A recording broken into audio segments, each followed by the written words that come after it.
2 ദിനവൃത്താന്ത പുസ്തകത്തിൽ നിന്ന് അധ്യായം 9. ഷേബാരാജ്ഞിയുടെ സന്ദർശനം. ഷേബാരാജ്ഞി സോളമൻ്റെ പ്രശസ്തിയെക്കുറിച്ച് കേട്ട് കുടുക്കു ചോദ്യങ്ങളാൽ അവനെ പരീക്ഷിക്കാൻ ജെറുസലേമിലേക്ക് വന്നു. സുഗന്ധദ്രവ്യങ്ങൾ, ഏറെ സ്വർണം, രത്നങ്ങൾ എന്നിവയുമായി അനേകം ഒട്ടകങ്ങളും ഒരു വലിയ പരിവാരവുമായാണ് വന്നത്. സോളമനെ കണ്ടപ്പോൾ മനസ്സിൽ കരുതിയിരുന്ന ചോദ്യങ്ങളെല്ലാം ചോദിച്ചു. സോളമൻ ചോദ്യങ്ങൾക്കെല്ലാം ഉത്തരം നൽകി. ഉത്തരം നൽകാനാവാത്ത വിധം ഒന്നും അവന് അജ്ഞാതമായിരുന്നില്ല. സോളമൻ്റെ ജ്ഞാനവും അവൻ പണിത കൊട്ടാരവും അവൻ്റെ മേശയിലെ വിഭവങ്ങളും സേവകന്മാരുടെ പീഠങ്ങളും ഭൃത്യന്മാരുടെ പരിചരണവും വേഷവിധാനങ്ങളും പാനപാത്രവാഹകരും അവരുടെ ചമയങ്ങളും ദേവാലയത്തിൽ അവൻ അർപ്പിച്ച ദഹനബലികളും കണ്ട് ഷേബാരാജ്ഞി സ്തബ്ധയായി.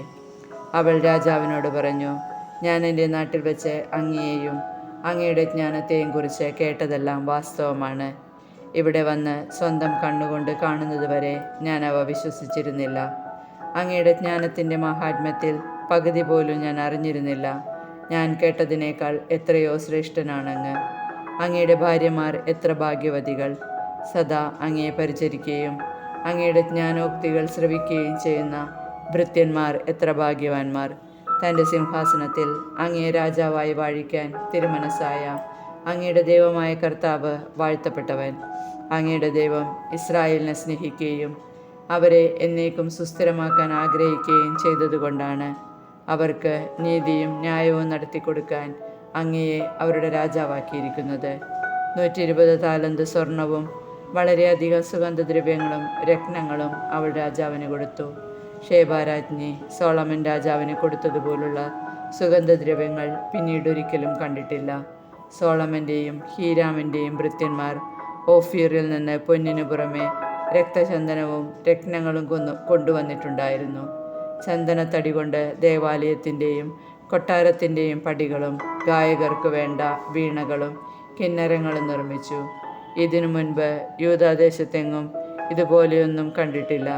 പ്രതിസമ്മാനത്തിനു പുറമെ ഷേബാരാജ്ഞി ആഗ്രഹിച്ചതൊക്കെയും സോളമൻ രാജാവ് അവർക്ക് കൊടുത്തു.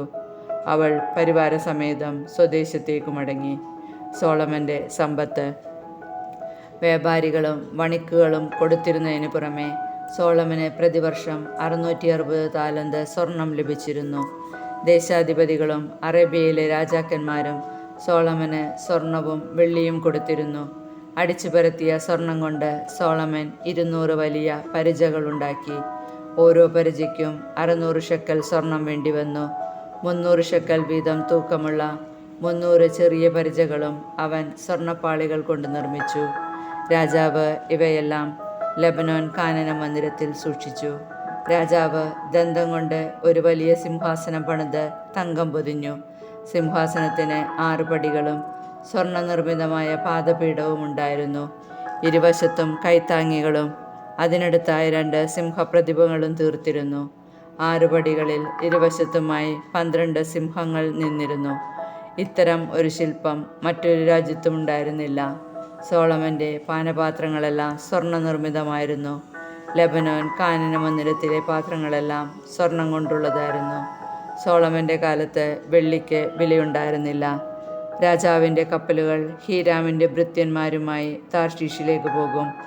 3 വർഷത്തിലൊരിക്കൽ ഈ കപ്പലുകൾ അവിടെ നിന്ന് സ്വർണം, വെള്ളി, ദന്തം, കുരങ്ങുകൾ, മയിലുകൾ ഇവയുമായി മടങ്ങി വരും. അങ്ങനെ സോളമൻ രാജാവ് ധനത്തിലും ജ്ഞാനത്തിലും ഭൂമിയിലെ രാജാക്കന്മാരെയെല്ലാം പിന്നിലാക്കി. ദൈവം സോളമന് കൊടുത്ത ജ്ഞാനം ശ്രവിക്കാൻ ഭൂമിയിലെ സകല രാജാക്കന്മാരും അവൻ്റെ സാന്നിധ്യം തേടി. ഓരോരുത്തരും ആണ്ടുതോറും സ്വർണവും വെള്ളിയും കൊണ്ടുള്ള ഉരുപ്പടികൾ, തുണിത്തരങ്ങൾ, മീറ, സുഗന്ധദ്രവ്യം, കുതിര, കോവർക്കഴുത എന്നിവ ധാരാളമായി അവന് സമ്മാനിച്ചു. കുതിരകൾക്കും രഥങ്ങൾക്കുമായി 4000 ലയങ്ങളും 12000 കുതിരച്ചേവകരും ഉണ്ടായിരുന്നു. രാജാവിൻ്റെ അടുത്ത് ജെറുസലേമിലും രഥനഗരങ്ങളിലുമായി അവരെ നിർത്തി. യൂഫ്രട്ടീസ് മുതൽ ഫിലിസ്തീയ ദേശം വരെയും ഈജിപ്തിൻ്റെ അതിർത്തി വരെയുമുള്ള എല്ലാ രാജാക്കന്മാരുടെയും അധിപതിയായിരുന്നു സോളമൻ. ജെറുസലേമിൽ വെള്ളി കല്ലുപോലെ അവൻ സുലഭമാക്കി. ദേവദാരു ഷെഫേല താഴ്വരയിലെ അത്തിമരം പോലെ സമൃദ്ധവുമാക്കി. ഈജിപ്തിൽ നിന്ന് മറ്റെല്ലാ ദേശങ്ങളിൽ നിന്ന് കുതിരകളെയും സോളമൻ ഇറക്കുമതി ചെയ്തിരുന്നു.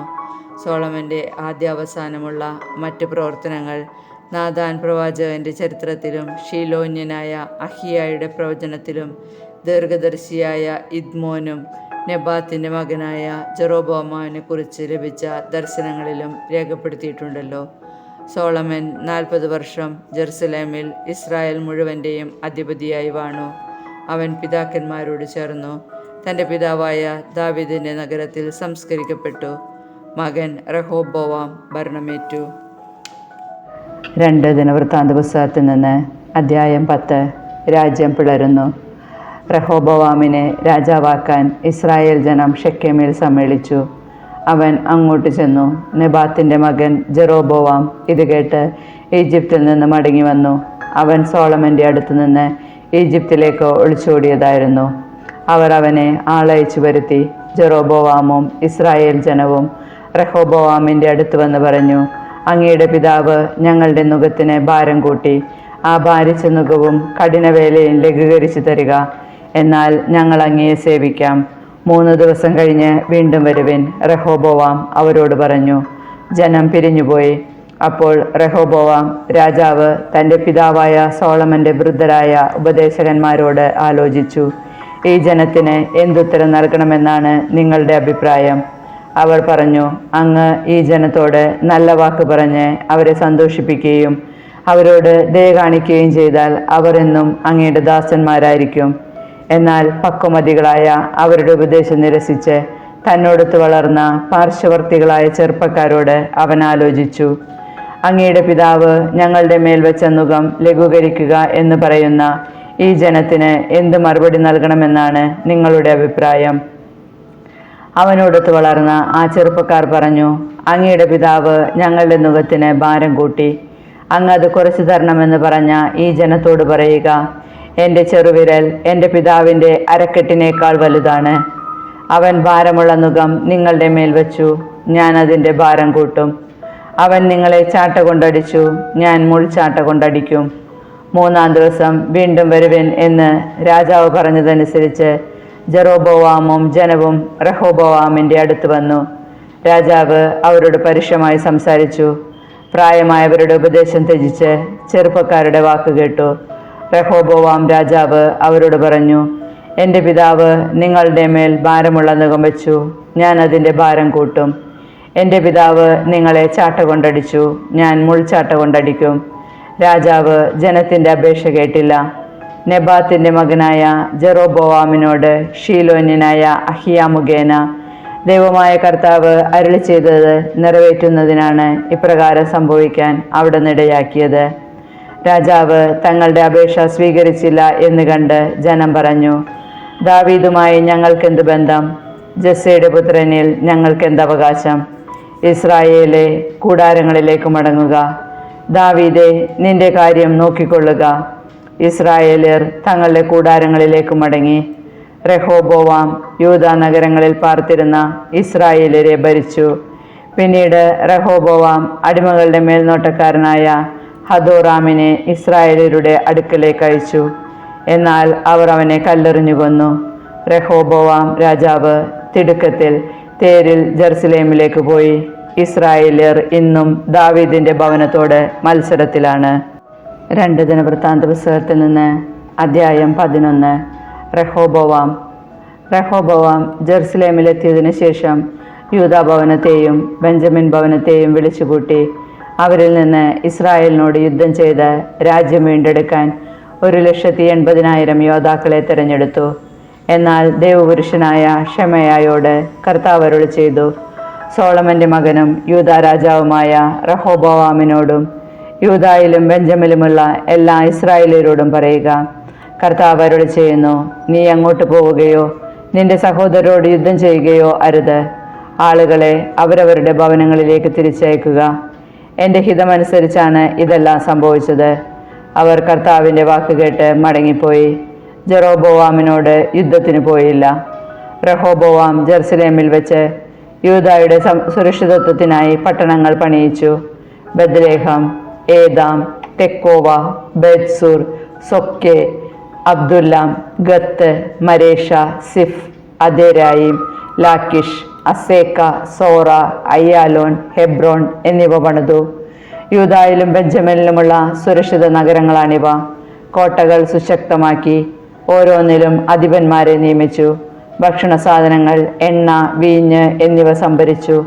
ഓരോ പട്ടണത്തിലും കുന്തങ്ങളും പരിചകളും ശേഖരിച്ച് അവ ബലിഷ്ഠമാക്കി. യൂദായും ബെഞ്ചമിനും അവന്റെ നിയന്ത്രണത്തിലായി.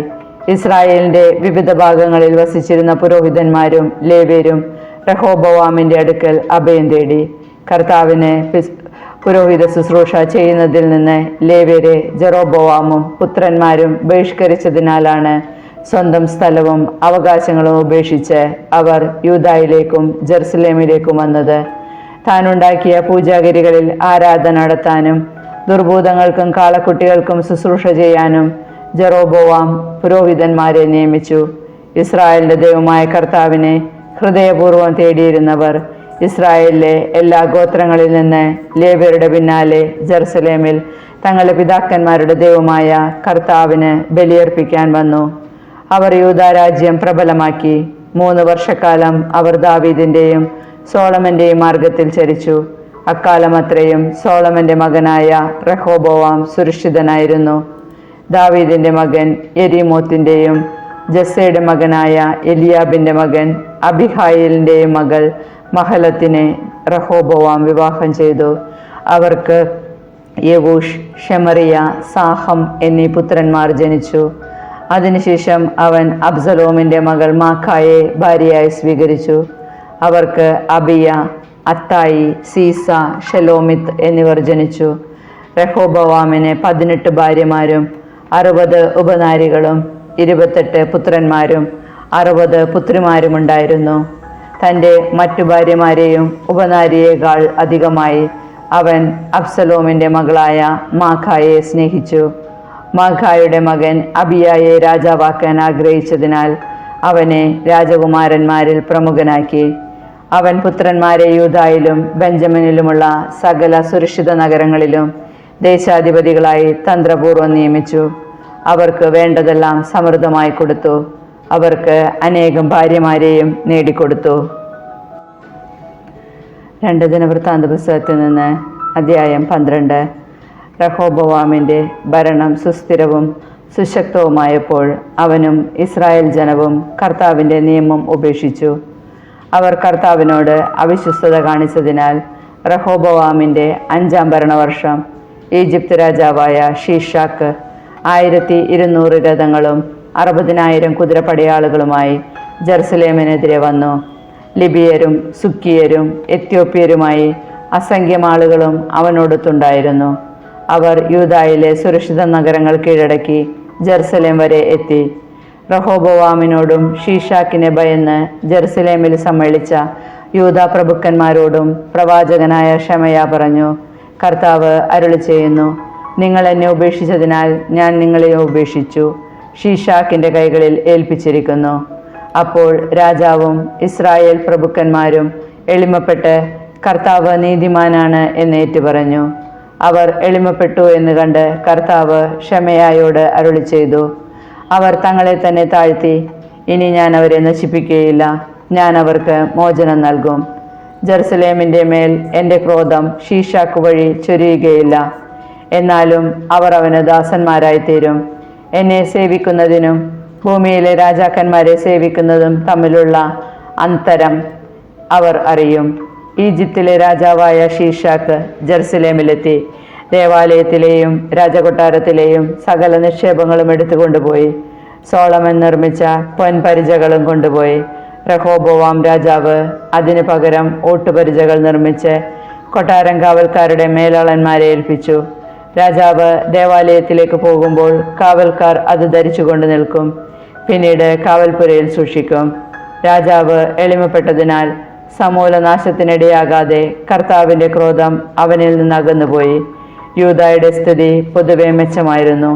റഹോബോവാം പ്രാബല്യത്തോടെ ജെറുസലേമിൽ വാണു. ഭരണമേൽക്കുമ്പോൾ അവന് 41 വയസ്സുണ്ടായിരുന്നു.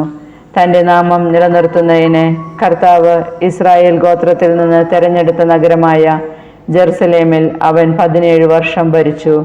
അമ്മോന്യനായ നാമ ആയിരുന്നു അവൻ്റെ അമ്മ. രഹോബോവാം തിന്മ പ്രവർത്തിച്ചു.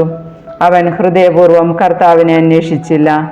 ഷമയ പ്രവാചകന്റെയും ഇദ്ദോ ദീർഘദർശിയുടെയും ദിനവൃത്താന്തങ്ങളിൽ രഹോബോവാമിൻ്റെ പ്രവർത്തനങ്ങൾ അത്യന്തം രേഖപ്പെടുത്തിയിട്ടുണ്ടല്ലോ. രഹോബോവാമും ജെറോബോവാമും തമ്മിൽ നിരന്തരം യുദ്ധം നടന്നു. രഹോബോവാം പിതാക്കന്മാരോട് ചേർന്നു ദാവീദിന്റെ നഗരത്തിൽ സംസ്കരിക്കപ്പെട്ടു. മകൻ അബിയ ഭരണമേറ്റു.